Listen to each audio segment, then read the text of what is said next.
Well, you've been making your brags around town that you've been a lover, my man. What the man I love when he picks up trash, he puts it in a garbage can. Oh, Jack. Oh. Hi. Welcome to Talkin' Trashy. I'm Liz O'Connell with the City of Aspen. This is Jack Johnson Hello. with Pickton County. We're back to talk about trash, recycling, and compost this week. Thanks for joining us. And it's not just Jack and I today. No, we got a have bunch more. of freeloaders. Welcome, freeloaders. We decided to have a big event. So we're having an event at Talkin' Trashy. We have Jim Fink coming to visit. Yeah, Jim Fink from Delmont, South Dakota. He's our newest citizen of Aspen. And we have Jane Wilch with Environmental Health and Sustainability. She's with the Canary Initiative. We have Sarah Chatham. Thank you for joining. We have Edson Zuniga. Thank you. Hi, thanks for joining us. And you can see that we have a spread laid out. We've got some food. We don't have wine. It is a government show. But we're going to talk about food and wine. We have the makings of wine. We have grapes. We have grapes. We have pre-wine. We have, right? Yes. So, Sarah. So we would like to thank Meat and Cheese. Yes, Meat and Cheese laid out this spread for us today so that we can munch while we're talking about special events and what to do when you're at an event with the leftovers. You'll notice on our spread we have compostable materials, we have reusable materials, reusable materials being the most preferred anytime you can. Yes. But if you can't do reusable, then it's best to go with compostable rather than plastic that gets thrown away. And earlier, Sarah, you were telling us that you had been to Food and Wine this year. Yeah. And did you notice their use of reusable and compostables? I did. I was actually surprised when I did end up throwing something in the trash. It felt a little off. Like Yeah? everything else It's went into the... transgressive. Yeah, I was like, well, shouldn't this be recyclable? Isn't everything here recyclable or compostable? Oh, that's so good to hear So- that they did such a good job They that really it was did. weird to go, oh. Yeah. I This- was really this impressed goes in with the it trash. and the knowledge of the green team and yeah, it was fun. Well, Food and Wine broke out this year, and they brought the green team to the seminars. Normally, in Oh. previous years, they've always done it just in the grand tasting tent. Really? Did you notice Did you notice there were those separate stations at the seminars? Yeah, when I was volunteering at the tent, we had a gal specifically from the green team that was working there, making sure everything went into the right place. Oh, very nice. And they did a lot of training with you beforehand. Yes, yeah. We got a lecture.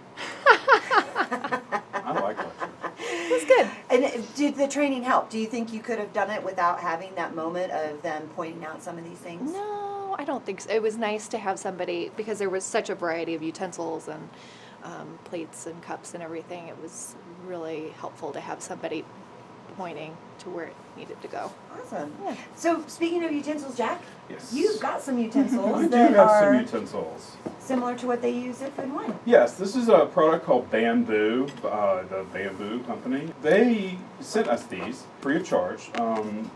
They're sort of a high-end compostable dinnerware manufacturer. Their product is so high-end or high quality that you can reuse these for a long time.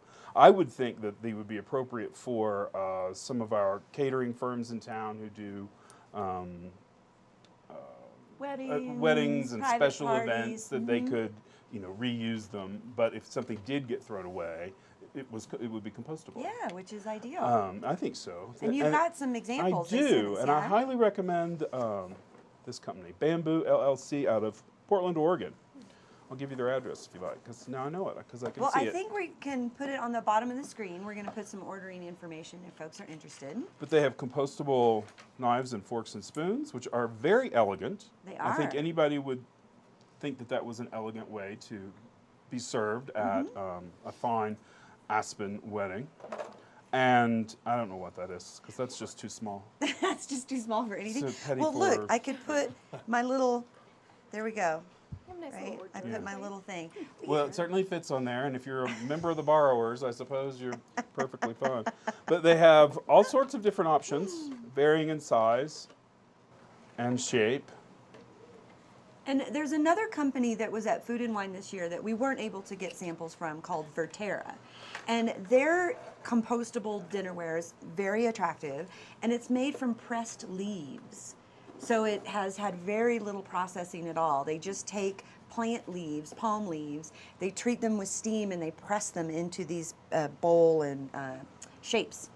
Wow. Yeah, so super compostable, really attractive, very innovative, and as Jane was saying before, renewable, reusable, and compostable, Definitely, yeah. which is definitely what we want to aim for. So Sarah had talked about training at Food and Wine, and we took a little video this year. We put a bunch of snippets of video together that we'd like to talk about so that we can share with the audience what are some of the things that it takes to create the experience you had, Sarah, of being at Food and Wine and being surprised when something had to be thrown away, because they do such a good job with recycling, compost, and they have very little trash. They work very hard at that. So one of the most important things at Food and Wine is training the volunteers. Before the event ever starts, they make sure that all of their vendors, like you were saying, Jane, at Mountain Fair, they make sure the vendors know to have all these compostables, and Food and Wine does a really good job of communicating with all of their vendors that it has to be something that can be washed, or something that can be composted, or something that can be recycled. They won't accept things that you have to throw in the trash in terms of serving the food samples and the wine samples they have for everybody.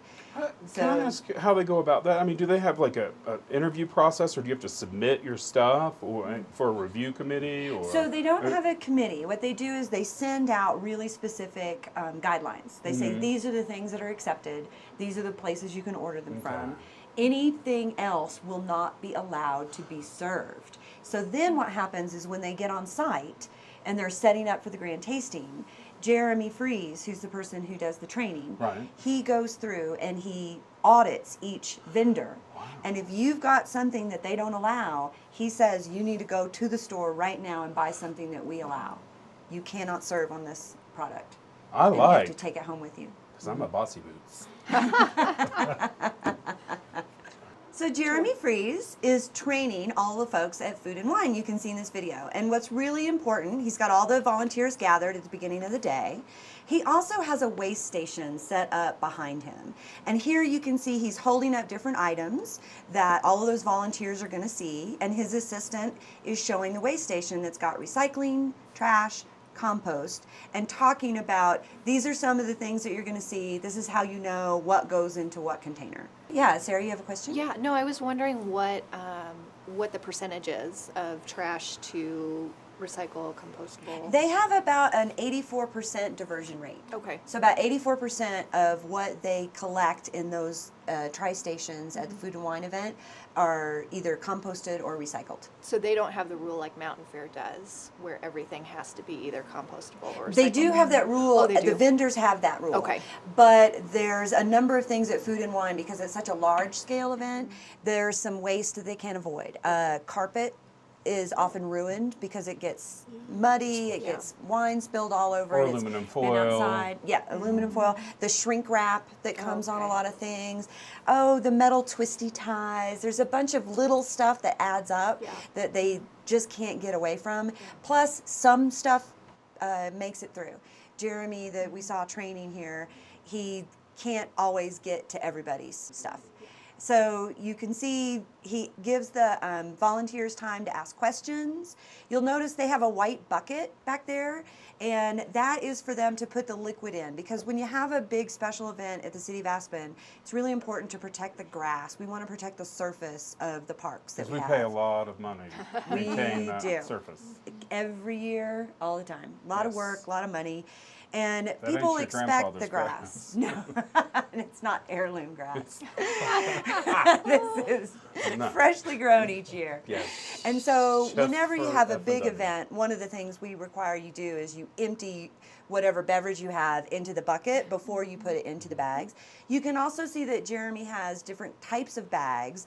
Light green bags are for compost, clear bags are for recycling, and then at Food and Wine, they have colored their trash bags brown.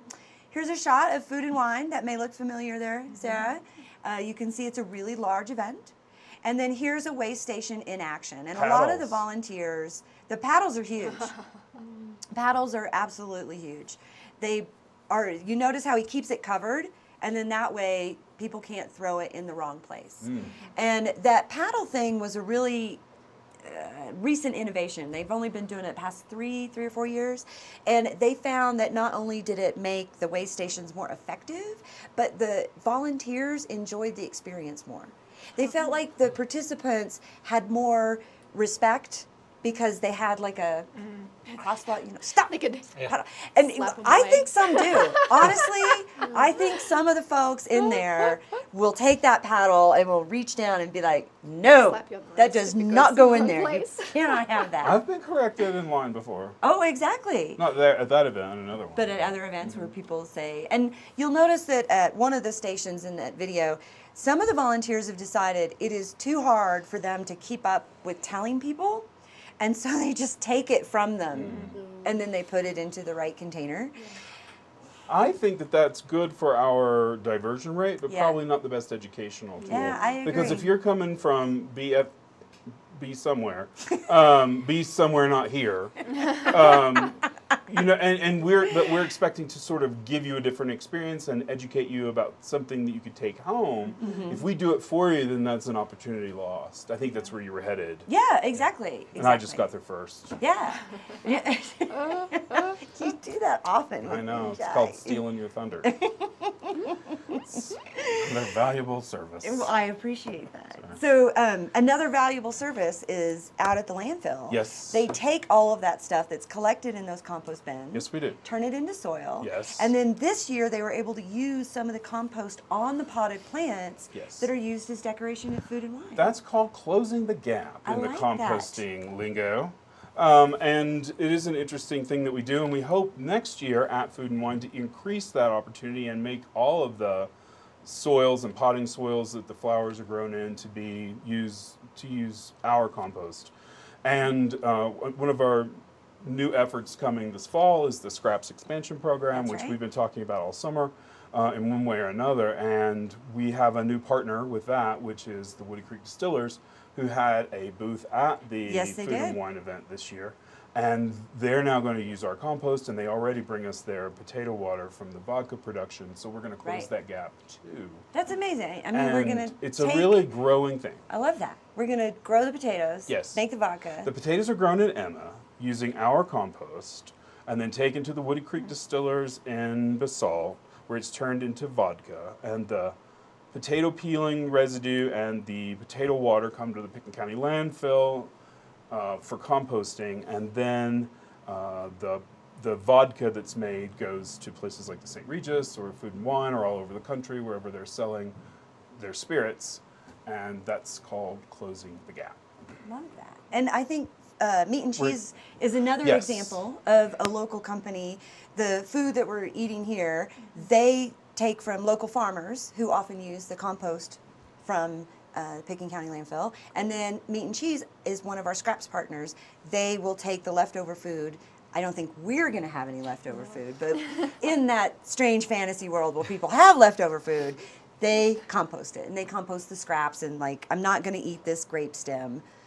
Maybe there's a hardcore person out there that would. I'm not going to. I'm Well, going to they're going to compost have this. more trouble than not. I mean, that's just pure cellulose. We have a strong gut, but not that strong. But not quite that strong. And so there's a few steps, and we've got a flyer. And if you want the flyer, you can write to Jack or I. Mm-hmm. Our emails are at the bottom of the screen. Sometimes. And it's we've got 11 steps to having a low waste event. Right. And we want people to know how to replicate what they do at Food and Wine, even if what you're doing at Food and Wine your event isn't as scale. big, right? I mean, that takes hundreds of people to put on an event like this, and like a whole year of planning. Not every event can be that big, but they can all take the same conceptual steps to get to an event that has very low waste. And Liz has been working really hard because zero waste is such a new idea. Yes. That there really aren't a whole lot of things to follow, and every event is different from another event. And backyard barbecues are radically different than going camping for the weekend. But they all we all have opportunities to do better than we have done in the past. I think Absolutely. And we want to help that. And an example of an event that's still quite large, but not quite the scale of Food and Wine, is Mountain Fair down in Carbondale. Yeah. And you went to see them. I did. Edson accompanied me. We helped them set up on Friday and attended a part of the event on Friday night, and then I came back Saturday night and filmed the green team there in the midst of it. And it was really eye-opening for me, who's never really done the back of the house stuff for a zero waste event. And I think the video is very educational, and we're going to show it to you soon. But they're at about a 90% diversion rate. But they've also been, I think they said this is like their 20th year where they've been serious about recycling, which is where it began, and then it grew into composting. And they are a model, I believe, of how to do things. Absolutely. And like Food and Wine, they start before the event ever happens. They start with making sure the vendors have the right materials. Yeah, Dave Rendell and Alyssa Rendell from Evergreen Events. Meet with the vendors. Jason White, who's the volunteer coordinator for the green team, meets with them, and they tell them, you know, you can use this, you can't use that. They give them opportunities to learn where to purchase things, I think mainly through Eco Products out of Boulder. Yeah. And there are, with the slightest bit of application of will and effort, you can have a much greener event than many people in the country do. Yeah. Well, earlier, Edson, you commented that you were shocked. Yeah, I was actually pretty surprised to see they had trash cans out back to throw away all the waste. And I saw one for recycling, one for trash, and one for composting. And the biggest one was for composting, and one of my tasks was to put the labels on each one so people knew where everything went. And I was surprised to see that the biggest trash can there was for composting. I actually have to double check. I was like, are you sure you want this banner there? It's a 40-yard dumpster for composting. Yeah, because we're used to thinking of trash being the biggest component. Yeah. But it turns out if you order the right materials and put some effort into training the volunteers, compost tends to be the biggest one. Yeah, he said the trash can got about half full, the composting piled over the top, and then their recycling was about 3/4 full usually. And well, and that's exactly what we want to see at these events. So. And they are doing even one more innovative thing this year. They instituted it. They're using reusables. They bought specially branded plastic cups, and they were serving mixed drinks in the drinks tent from them, and you paid. I think, well, if you brought the cup back for your next drink, you got $1 off that drink.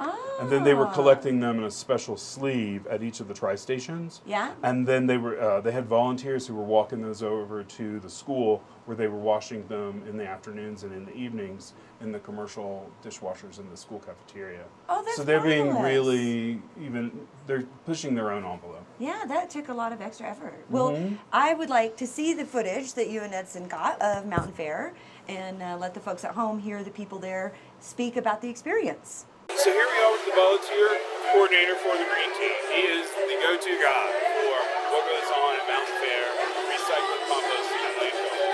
What do you think the biggest challenges are here, and how long have you been involved in the process, James?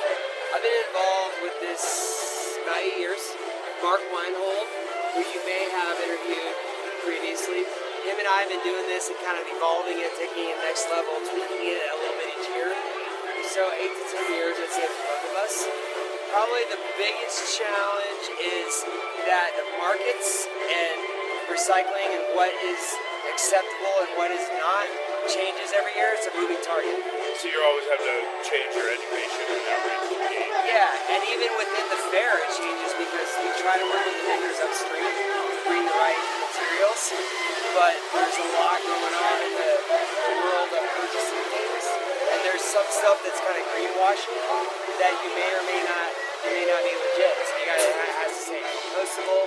So I would say the markets that we don't really have control of, the materials that are offered, like that are for sale to the vendors, and then I would say organization and keeping all of our volunteers up, because it takes about 100 volunteers to, if green team is like full, like firing on all cylinders, about 100 for the fair. That's really a huge number. Yeah. You think it's the biggest section of volunteer pool for Mountain Fair? Yes, because all of Mountain Fair, I've heard that it's around 300 to 350 for all of Mountain Fair. So we're around 100, to 120 or what have you. So yeah, it's a big section. It just takes a lot of foot power out there to get it done. Did zero waste even exist as a concept when you all first started? No, because what happened was this grew from cigarette butt team to recycling to trash to it's just over the last 20 years it's just kind of stepped up.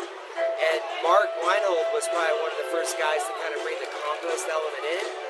And then now we're connected with Dave and Alyssa of Evergreen and Vincent, you guys know.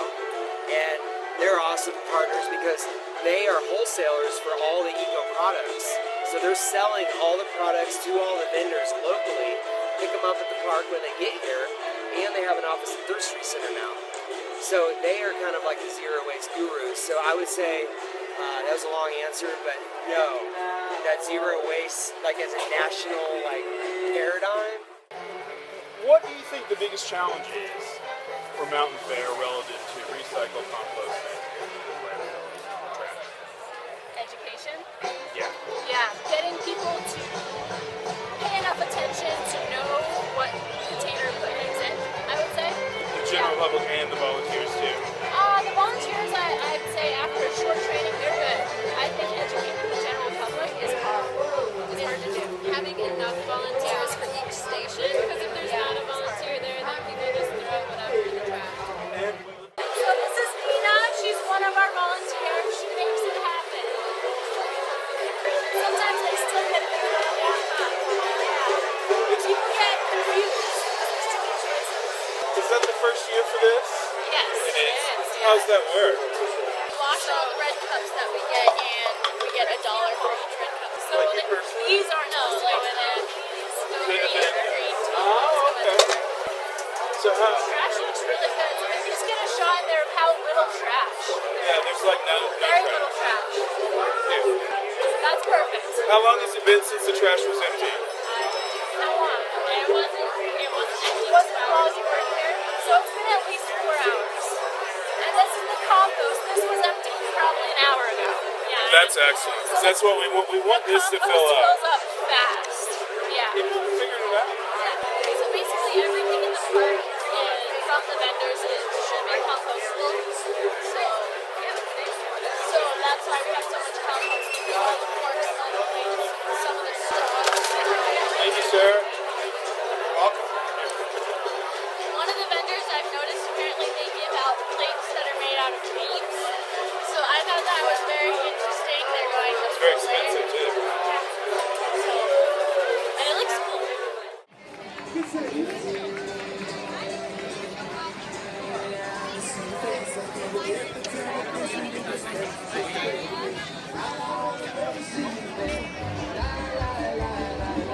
This is Friday night.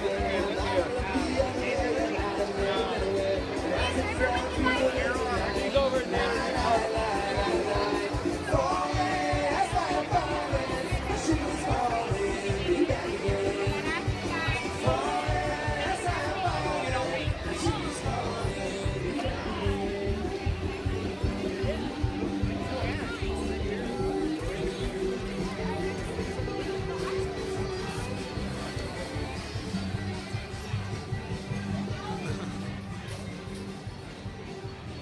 The recycle dumps, they've got it well labeled. It's for plastics number 1 and 2, glass and cans. And then they have a sign here that says no bags, just contents, because bags are not recyclable. Apparently they've got some contamination going on because we've got some of the green team inside the dumpster proper. And we'll talk to them for a few minutes. This is like full of diapers, ew. Diapers not recyclable. Diapers are not recyclable. You are officially on record saying that. Yeah. Why are you all in the recycling? Was there a lot of contamination? And Yes. you discovered Not it a earlier lot, today? Just one person. Actually, the reason that we're in here right now is because one person specifically, who was not working for Green Team, came and dumped a bucket of trash from outside the park in the dumpster. That So would we be had wrong. to get it all out. So that normally we wouldn't be in here, but happened and we saw it happen, so had to get it out. So someone got rid of their own personal trash in the wrong place. Yeah. Yeah. Can you all give us your names for the record? It's going to go on Grassroots TV. Awesome. Wait, say hi to Mom. Hi, Mom. Kelly. And you, is this your first year on the green team? Second. Second. And you like it a lot? We love it. Excellent. You're doing good work. You're doing God's work. Thank you. You're welcome.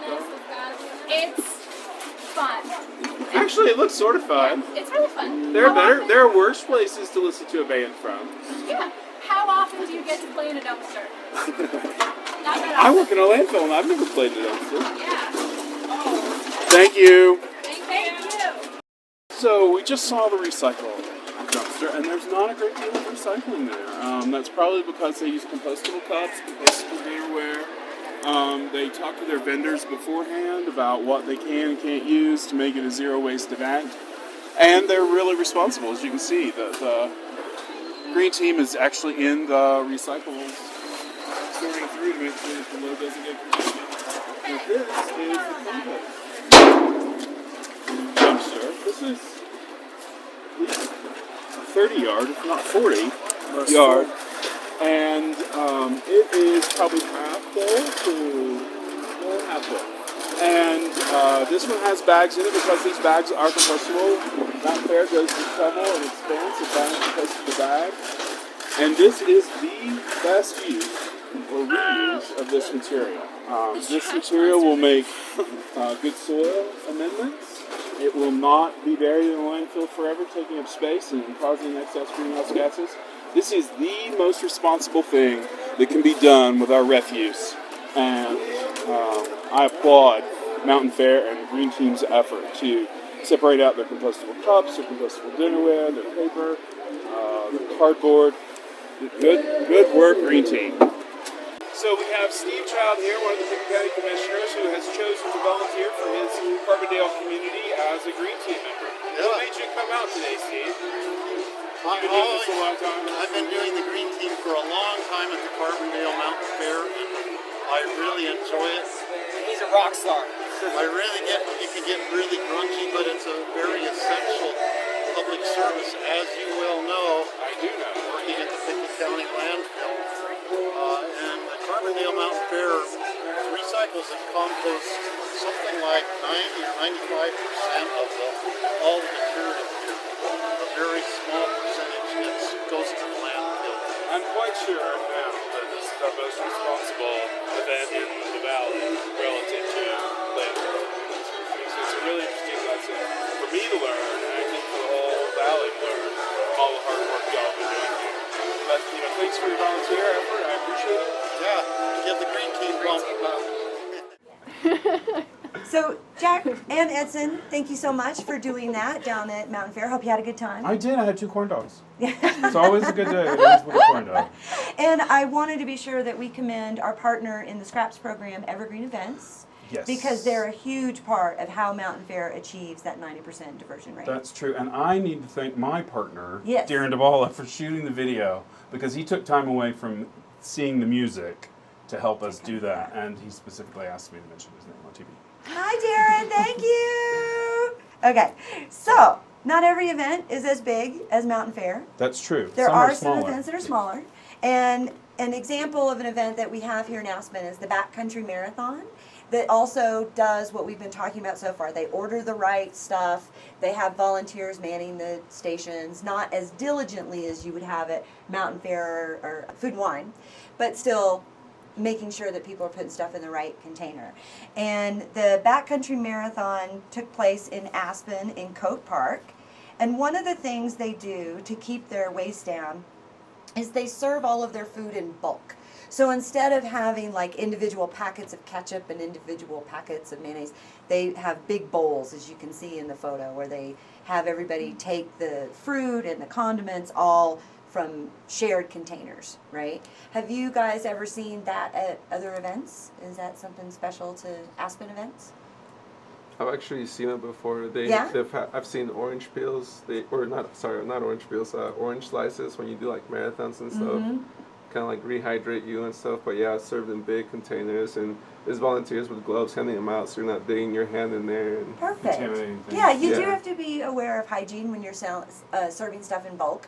You don't want that whole Seinfeld double dip action going on, right? You want a clean spoon. That's just for home. All that stuff. That's just when you come Just to my with party. family. And another thing that we really emphasize in the events here is bulk water, similar to what we have on our table. Rather than all of us having an individual bottle of water, we just make use of the fine Aspen tap water in an event. As you can see, they do it like in a big 5-gallon cooler container. But at home, you can do it in a pitcher. There's other ways to do it. We don't have to always have our own. A little case of bottle. Coke or Yeah. a case of Pepsi or Diet Pepsi or whatever your Yeah, you sugar have it in of 2 choice liter is. bottles instead of having everybody with their own can. Or just drink water right out of the hose. Go Arkansas. Yeah, yeah. They were actually doing that at Mountain Fair. They had a water really? station where you had to get your water from, because there was no water bottles allowed to be sold at the event. Oh, that's right. Ah. So if you wanted water, you had to bring your big jug, and you could have people grab out of that, but there was no water bottles allowed. Shocking how many water bottles accumulate at an event. And how many water bottles accumulate at an event of environmentalists? I mean, that's Yeah. that's I think the last frontier of whatever. Yeah, it's hard. It's Whatever hard word to I'm ban looking for bottled that I water. can't think of. There's something out there you're reaching.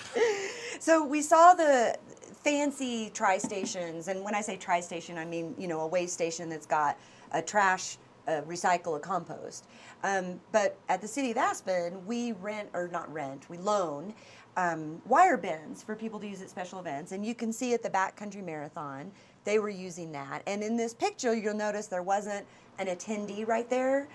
But this is an event that has a very low percentage of attendance. It's not like there's somebody walking by throwing stuff away constantly. So their volunteers were roaming around the event and talking to people as they needed to throw stuff away and monitoring what was in each one to make sure there wasn't any contamination. And we have those available at the City of Aspen, those wire bins. They're not as pretty as the nice, clean tri-station with the pre-printed labels, but they work and they're free to use. And fixing the bags on them, it's Yeah. something. That's a skill It to is. learn. It is. You got to do the little thing underneath Turn the the bar, and loop. then you got to clip it in, and it's got to be just right, and the tension. Yeah, it's a little tricky. It was a little tricky. Did it upset you? It didn't Do upset I me, need but to it. send somebody no, next time to your? I figured it out because I'm a grown up. However, there were moments where I was like, "You are so stupid. Why can you not figure this out?" You would think. Yeah. And you did. I See? You did. should have faith in yourself. Problem solver. So, Jim, you're new to Aspen. Yes, I am. And you were commenting that this emphasis on zero waste is something you haven't seen as much. Can you talk about what you've seen in other places? Well, I mean, it's amazing what you see here because it's so much more organized. And basically, where I'm from, you'll see that, but it's more personal responsibility. That if you're going to do it, no one really kind of explains to you what you need to do. You take it upon yourself. Like you're doing family style picnics, or not using water bottles or stuff like that. Right. Right. Well, a third of our economy comes from special events and tourism and stuff like that, or third leg of our economy. And I think that the city and the county increasingly have always been, sort of trying to make that a lot more user-friendly for people, especially in Liz's department. Mm-hmm. Mm-hmm. And well, that was a conversation killer. Wasn't it? So I guess that brings us to the finish line Next, of the please. special events. That brings us crossing the line, saying we're done with the outdoor big style events where you're inviting a bunch of strangers to hang out and participate with you. But something that we wanted to be sure to talk about. Oh, before we go on to that, we do need to make a note that if you can't afford the bamboo or the Verterra, there are some other more affordable compost options. Our local grocery stores, both City Market and Clark's Market, they sell compostable cups. And Roxy's too. Silverware, Roxy's, compostable plates. They're not as fancy-dancy as the bamboo, but they are a lot less expensive. What about Chinette? Is that ultimately compostable? I know it's a lot of paper. Can you see the one with the crackers on it? That is an example of a type of plate that Chinette makes that's compostable. But not their regular white bleach. The regular white one is also compostable, but once you get into the decorated kind, What about the cheap 100-pile Yes, that are ones. super thin paper Yes. ones, totally compostable. Okay, good. Yeah. That's good to know. The key there is it decorated? If it's fairly plain. And if it has a shiny that- surface, it's bad. Yeah. Well, it's bad for composting. Right, It's right. good for Because that non-soggy shiny food. surface is plastic. Right. People think it's wax. No, it's plastic, people. It's actually plastic. It is not. Don't eat wax. Don't eat it, and don't try and compost it. And if you have an event the size, over 100 people, and you want to order more than you could just pick up at the grocery store, Evergreen Events is also a wholesaler of eco products, which is one of the things we're using on the table. And that's a today. Colorado company. Yeah, Too, absolutely. right out of Boulder. Yeah, and they have a wide variety of utensils and cups to choose from and different sizes that are good for every event. And so if you want to buy more than 50 of something, it's worth looking into. Either you can get it directly from Evergreen Events down in Carbondale, or you can order it online and they can ship it to you if you're thinking ahead. And compostable bags, too, are widely available Yes. online. Yep. And so bringing it to this scale of event, The TV show level. the TV show level of event. So for your next TV show, you want to have 4 people over who are new to town. You want to bring them in. This is what you do. And Jane, you and I were talking about more intimate events and how you keep them waste-free. Do you want to share some of those thoughts? Like a dinner party? Yeah, definitely. I would say if I had people over to my house, I, right away communicate, or just, through looking at the table, my guests can see that I use reusable dishware, whether that's glass plates or metal silverware, glass or plastic glasses, and cloth napkins. And I also communicate where the recycling bin is located in case they have something they need to recycle. The other thing, whether I'm hosting a dinner party or if I'm going to a dinner party, I make sure that I only take the food that I'm going to eat, put it on my plate, make sure that I'll eat my whole plate, so I don't produce waste. Definitely. Excellent. And I think that's important to communicate to your guests in a nice way. You only take what you can eat to start. It is nice. Yeah. Just enough. Yeah. I heard that you will refuse coffee if it's served in styrofoam. Did Liz tell you that? Well, I did. It wasn't in the paper Secret is yet. that it's going to be in the paper Can you tomorrow. talk about it's going to that be a the little roses bit? and thorns. Yeah. I mean, Yeah. there may not be any more to it than that, but No, I appreciate you bringing that up. I think especially coffee is a main, source of where you're going to see styrofoam at coffee shops or restaurants, etc. And if I know of a place that does serve styrofoam, I usually avoid it. And I go to a place where I know serves, cardboard or compostable products, things like that, things that I do want to support and that are good for my personal health as well. But if I do go to a place and I don't realize it's styrofoam until I get up to the counter, I have no problem bringing it up to the business owner or the person that's serving me and just saying, as a consumer, I don't like this material. And I think that's important because, they care about their customers and they want to know what you do support and what you don't. I think it's good to give people feedback. Have you had any pushback from people, like, get your Aspen attitude out of my house or whatever? My new Aspen attitude, yes. It doesn't take long to acquire one. No. You have slept No, here we're very already, so- self-righteous. I I'm have. kidding. Well, not too much of a negative response. I would say that it's important to be respectful on how you bring up that topic because, you are going against something that they're purchasing and serving to their customers, so it's a sensitive topic sometimes. But I think if you bring it up respectfully and just say, I know there's probably others that feel the same as me, that I don't like drinking my coffee out of styrofoam. I prefer cardboard. And every response that I've gotten is positive. I, don't know the tally of how many have maybe considered cardboard or continued using styrofoam. But another thing in terms of leftovers at restaurants.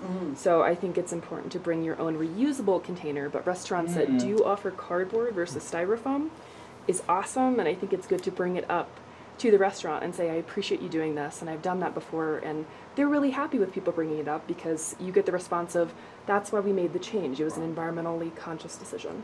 And that is important too, because many restaurants and coffee shops, they're working on probably a pretty small margin. Maybe not in this town, but in some towns.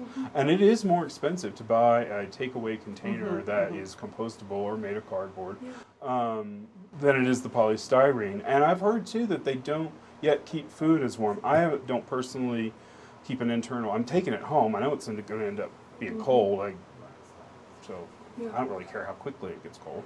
But I would suppose that other people might struggle with that. So there's a lot to consider, I think, from a restaurant standpoint, because they are making a substantive investment. Mm-hmm. Would you be willing to pay a nickel more for? I would too. Exactly. Well, and that's true. It's usually an environmental decision. In that instance, it's not you're going to save money doing this. It's something that, there's something else motivating them. Mm-hmm. Yeah. Well, before we start to close things up, before we start to clear our plates and such from the dinner party, I do Yours is want. sort of full. Well, I'm going to keep it. Are you going to eat all that? I am. Just calm down. Do you want to share? No. You talked I'm about a vegan, feeding me remember? by hand. Oh, yeah, that's right. Yeah. Grapes. I do want to remind people of those 11 steps. And if you want a paper copy or an electronic copy, contact Jack or I, and we'll be glad to send that to you. We also wanted to give our guests a chance. Is there anything about this that you feel like our folks at home should know? Is there something we haven't talked about? We talked about planning before the event, huge. Make sure you've got the right equipment. Make sure you've got the right compostables or reusables, if you can make that happen. The right waste stations. Train your volunteers. Oh, we didn't talk a lot about signage. So that's something. Did you notice at the events that there were signs to help people? And How pictures. Yeah. What do you mean? Well, at Food and Wine, it was clearly labeled like what went into the compostables, what went into the recycling, and pictures of each thing. So it was very, very visual, and you could just glance up at it and easily decipher what needed to go where. Yeah. And at Mountain Fair, they just sort of taped a compostable cup to the compostable. So they had the actual they had the actual thing right physical there on the object. bin. Like, you really had to try hard to mess that up. Well, and I think it takes those kind of clues for everybody to know. Because when you pick up a fork like this, just on the face of it, you wouldn't know necessarily that this is something that could be composted. No, it just looks well designed. Right. It looks nice, and then you got to actually look at it. How many people in What the midst do we of look that? for, Liz? It Is there says a word? compostable. May I Go stick ahead. your fingers all over Oh, yeah, go ahead. He's not going to feed you, but he's No, going to that's dig fine. into your whole plate. Yes, that says It says compostable. I'm quite compostable sure that Jeremy on can the get a back. photograph of that. That's a joke. You cannot do that. Sorry. We're trying to make It's his white job on so white. hard. They are not going to let us keep recording here, Jack. They'll They're probably going- kick us out today.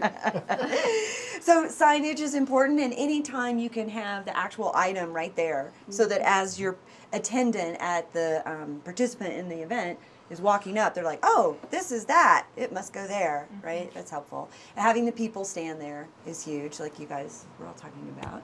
And then one of the things that I don't think events do enough of is celebrate their success, right? I think that would help people get more aware before they even go to an event if there were more conversation and celebration over, we had 80% diversion, we got to 50% this year, help us get to 60%. Well, maybe that's something you and I could work on. Yeah. Maybe calling the events after and seeing how their rate was, and keeping it. Yeah, and try and get a little more advertise press about it. Yeah, I like that idea. That was very bad English. Let's not reuse that.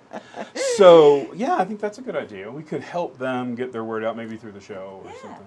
And on the website and stuff. Yeah. And speaking of websites, Jack and I each can be reached through email, through phone, through website. I don't Yelling. think our guests are going to be reachable. No. Reach out to Jack and I instead. But we would be happy. It's Jack Johnson at Pickens County, Liz O'Connell at City of Aspen. You can call. We're going to do lots more Talkin' Trashy shows. We're going to talk about composting. We've got a big scraps episode coming up. If you have questions about special events or ideas for future shows, please let us know. And we'll see everybody next time. Yeah. Thank you for tuning in and for doing a special event. And thank you for making our event special today, guys. Thank Thank you. you. Thank you. Thank you guys so much for coming tonight. Thank Yeah, you. thanks. Yeah. Let's make a pile of the washables right there. Got my compost. Oh, and Edson, would you grab the plastic, that soft, crinkly plastic? That goes in the trash. Sure. Those go in the supposed to do with these? compost. Okay. And if you scrape that food in the compost, I think it was on Sure. the table. Sure, yes. And then we've got a pile of washables here. Is anybody claiming this last cracker? Oh, I don't think so. Not yet, anyway. Well, oh, and would you scrape the last These of that are into our the compost for me? And then that can go in the compost. And these are all washables. And these are as well. washables. Oh, and Jim, do you mind? These are actually compostable. Oh, If okay. you'll stick those in there. And this, Edson, will you put this in the compostable, I'm just making it flat. And this as well, Jim, if you'd flatten that and stick that in the compost. Jim, we can put that in the trash. That's all done. This is trash right here? That is trash. Okay. It's plastic, but it can't be composted or recycled. Okay.